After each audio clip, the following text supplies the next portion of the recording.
What if I told you that the world's largest radio telescope, aimed directly at an object from interstellar space, picked up 5 signals that left scientists scratching their heads?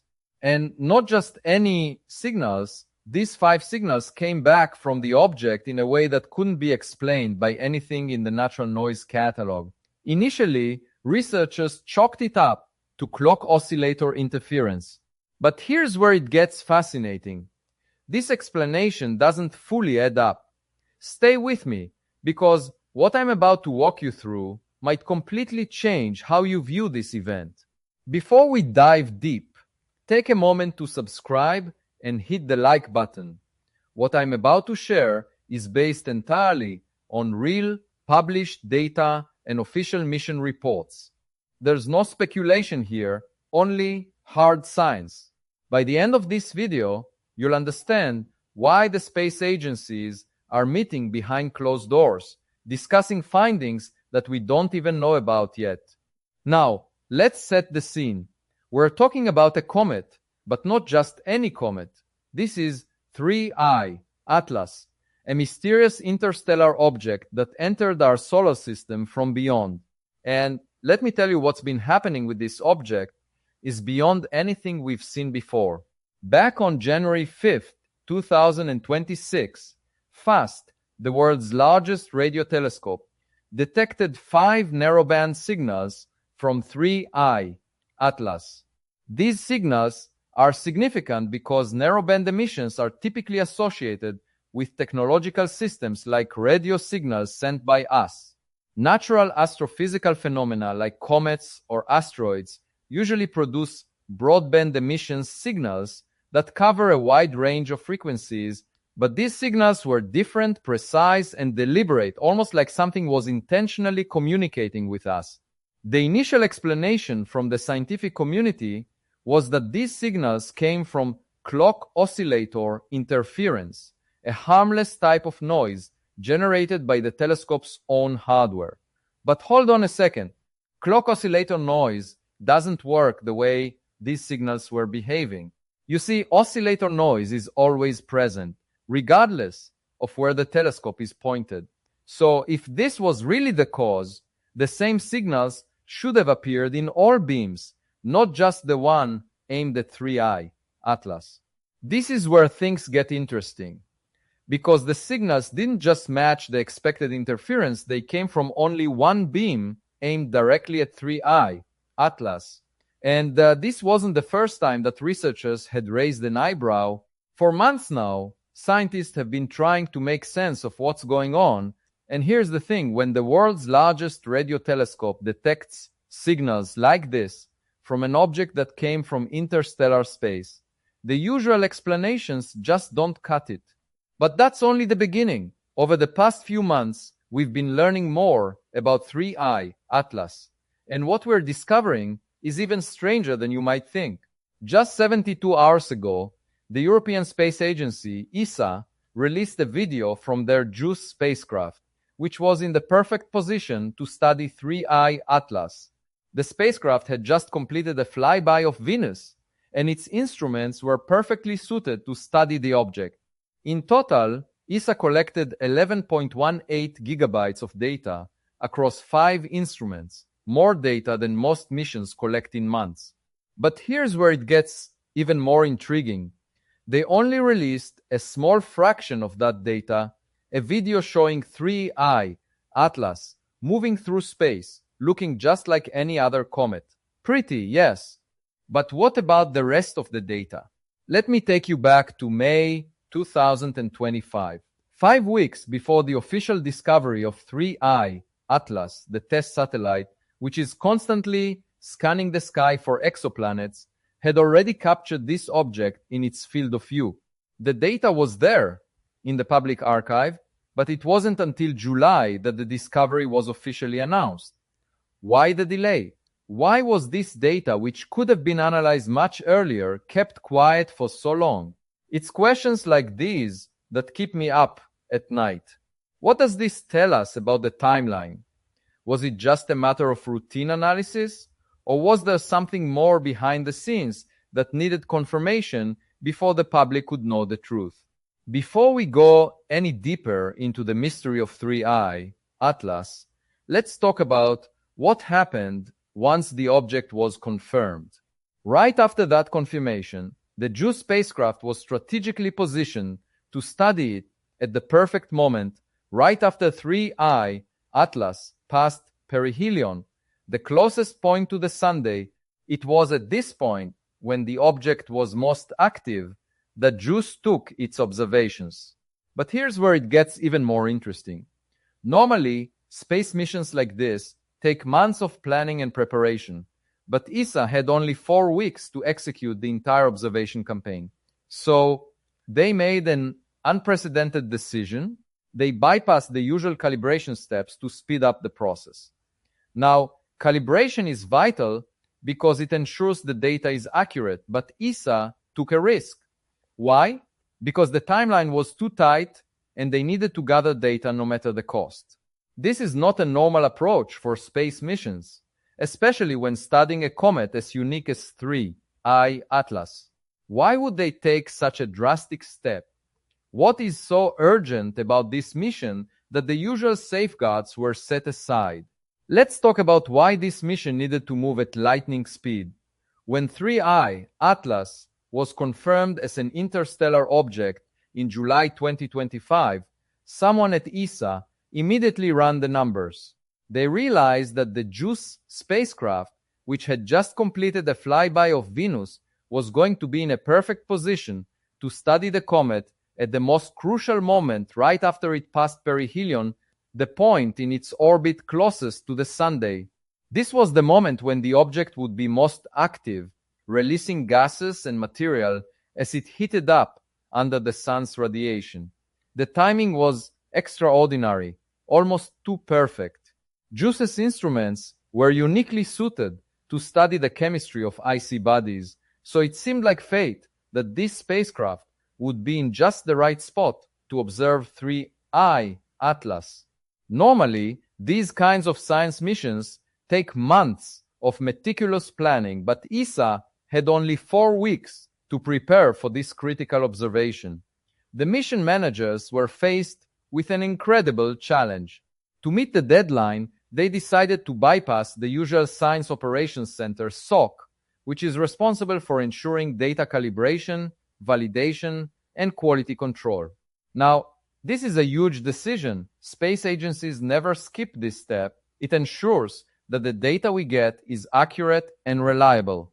But for 3I Atlas, the urgency of the situation meant they had to move faster, even if it meant cutting corners on quality control.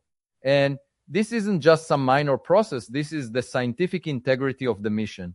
So why would ESA make this risky choice? Why would they remove such an important safeguard? The answer lies in the object itself. 3I Atlas was no ordinary comet. Scientists had already started describing it as chemically unlike anything we've seen in our solar system. They knew this was a once-in-a-lifetime opportunity to study something completely unique. And that urgency is evident in the decisions ESA made. They needed data. They couldn't afford to wait. ESA's scientists pointed 5 of JUICE's instruments directly at 3I Atlas over 7 observation windows. In total, they collected 126 separate science files, 11.18 gigabytes of data. That's an enormous amount of information, far more than most missions gather in months. But here's the twist. Only a tiny fraction of that data has been released to the public. The video you saw, the one showing 3I Atlas moving through space, looking like any other comet, that's all we've been given so far. What about the rest of the data? What about the other 126 files that were collected? What's hiding in those files? Let's talk about what we haven't been shown yet. JUICE's instruments weren't just capturing pretty pictures. The 5 instruments on board were designed to study 3I Atlas in ways that would reveal its true nature. But for now, the public has only seen the most basic information. What about the data from the ultraviolet spectrograph or the sub-millimeter wave instrument? What about the particle environment measurements? To understand what we're not being shown, we need to know exactly what each of these instruments does. First, let's look at the MAGIS instrument, which is capable of capturing molecular fingerprints. This isn't just a camera. It maps the chemical composition of whatever it's observing. If it had been pointed at 3I Atlas during its perihelion phase, it would have returned a detailed molecular profile of the object's composition. But that data hasn't been released. Now, let's dive deeper into the other instruments. The next one is the UVS, the ultraviolet spectrograph. This instrument measures the breakdown of molecules when they're hit by solar radiation. This process, known as photodissociation, happens when solar radiation breaks apart chemical bonds. The rate at which these bonds break down tells scientists about the age and complexity of the molecules involved. Older molecules behave differently from younger ones. Complex organic molecules break down in different ways than simpler volatiles. If 3I Atlas was releasing material after passing perihelion, UVS would have detected a breakdown of chemical bonds, revealing a lot about the object's makeup. But again, this data hasn't been released. Why? Next, we have SWI, the submillimeter wave instrument. SWI is designed to study the cold, frozen parts of a comet, the stuff deep inside that we usually don't get to see.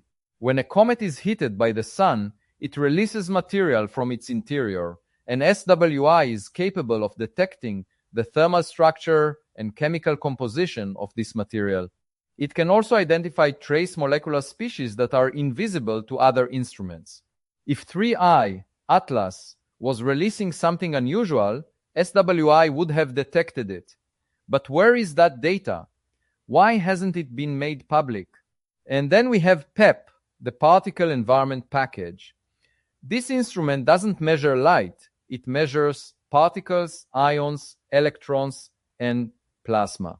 It detects whether the object has a magnetosphere or if it's generating energetic particles in ways that are different from what we expect from typical comets. If 3I Atlas had an unusual particle environment, PEP would have detected it. But once again, we've seen none of this data. So what are we missing? Why is this data being held back? Is there something in these readings that the agencies don't want us to know? What's in those 126 files? The only thing we've seen so far is a video that looks like any other comet passing through space. But the data from these 5 instruments, the ones designed to study the object in detail, hasn't been released. It's as if the most important parts of the mission are being kept under wraps. Let's now get into the heart of the mystery, the signals.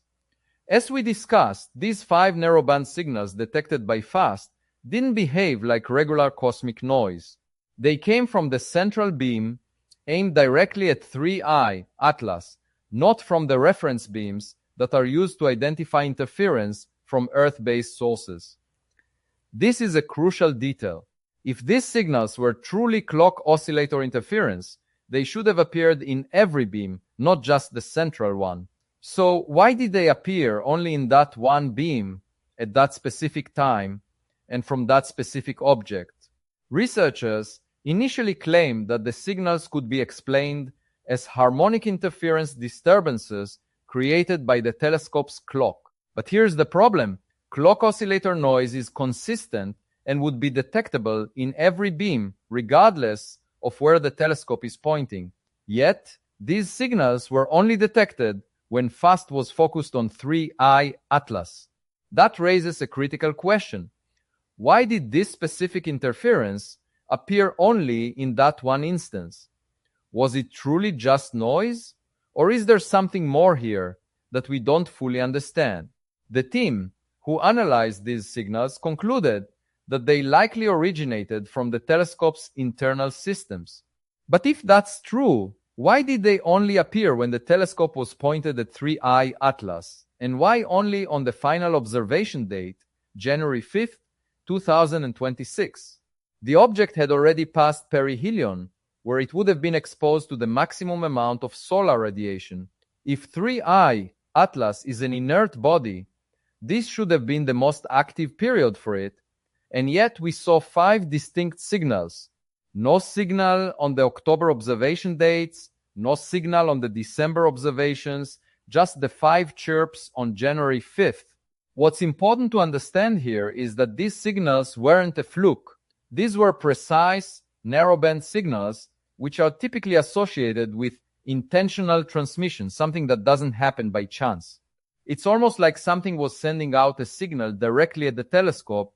Now, I'm not suggesting it's an alien signal, but the question remains, why would these signals only appear during a time when 3I Atlas was in its most active phase? For the skeptics who immediately rejected the idea of an alien signal, I get it. The SETI researchers and NASA have officially ruled out the alien spacecraft hypothesis.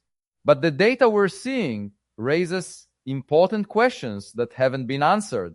The team at FAST detected these signals in a narrowband pattern that fits none of the usual models for cosmic noise. So, while the alien spacecraft theory might be a stretch, the signals themselves can't just be dismissed as ordinary interference either. They were detected at a moment in time when 3I Atlas was closest to the Sun, and they were unlike anything we've seen before. Now, let's move to the next part of the puzzle. What's physically inside 3I Atlas? The data has already been published by NASA, but it's not the easy-to-read, digestible data we all hope for. It's buried in the archives, and when you look at it, it presents another set of anomalies that no one can fully explain. NASA's missions have been tracking 3I, Atlas's volatile production rates, how much water vapor, carbon dioxide, and carbon monoxide the object is releasing as it heats up near the Sunday. The results, however, were puzzling. The rates of these gases released by 3I Atlas didn't match typical comets. Scientists have studied comets for decades, and they know exactly what their volatile emissions look like at different points in the solar system. But 3I Atlas was different. The data clearly shows that its volatile chemistry didn't fit the established model. But that's just the beginning of the anomalies. When researchers looked at the gas clouds surrounding 3I Atlas, they found elevated nickel concentrations, more nickel than iron, which is unusual for a comet. Normally, comets have a nickel-to-iron ratio that's consistent with the cosmic abundance of these elements. But 3I Atlas showed a complete reversal of that pattern. This is the first anomaly, but it gets even stranger. The second anomaly completely blows the first one out of the water. The nickel-to-iron balance in the 3I Atlas coma matched concentrations that are more commonly found in industrially processed nickel alloys, the kind of alloys created by smelting and metallurgical refinement. This isn't the kind of chemistry you'd expect to find in a natural comet made of ancient rock and ice. This kind of metal processing suggests a level of technological refinement that is simply not present in natural cometary material. Now, let's tie this into the origin of 3I Atlas. Data from the James Webb Space Telescope, JWST, suggests that 3I Atlas formed around a low metallicity star. This means it came from a region of space with very few heavy elements like iron and nickel elements that are produced in large quantities by stellar nucleosynthesis. So, how could 3I Atlas have formed with a high concentration of refined nickel? It doesn't add up. Either the JWST data is incorrect, or the metal came from somewhere else, possibly added to the object during its 10 billion years of interstellar travel. One thing is clear: these anomalies don't fit the standard explanation for a comet's composition. The fact that 3I Atlas shows evidence of processed nickel and other unusual elements raises more questions than answers. And right now, no one has a definitive explanation. What we do know is that the data from JUICE's MAGIS instrument, which was designed to map the chemical composition of objects like 3I Atlas, could provide crucial insight. If the data shows that the nickel is evenly distributed throughout the coma, it would suggest that the object is releasing material from its interior. This could indicate that 3I Atlas has a unique internal structure, one that doesn't follow the typical behavior of a comet. But if the nickel is localized, clustered in specific regions of the coma, that would suggest something else entirely, perhaps an artificial or highly unusual origin for this object. The distribution of nickel is one of the key pieces of data that could answer this question. And yet, this is one of the pieces of data that we haven't been shown. So where does all of this lead? After everything we've learned so far, the anomalies surrounding 3I, Atlas continued to raise more questions than answers. This object came from a region of space that should have been devoid of the heavy elements that we found in its composition. The nickel, the refined alloys, the unusual volatile production, it all points to something far beyond the simple interstellar rock or icy body. But the most shocking part? The data is already out there. NASA's archives contain the measurements of 3I Atlas, the observations from multiple spacecraft, and yet we're not getting the full picture. Why the secrecy? Why are agencies like ESA and NASA not releasing all the data from their instruments? The most likely explanation is that the findings might be too groundbreaking, too difficult to explain using our current understanding of astrophysics.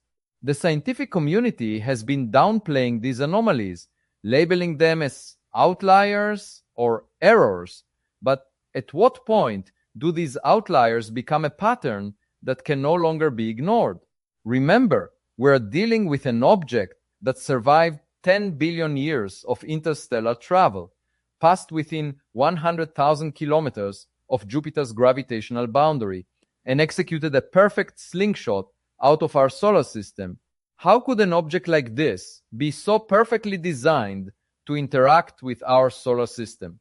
And more importantly, why hasn't the full analysis been shared with the public?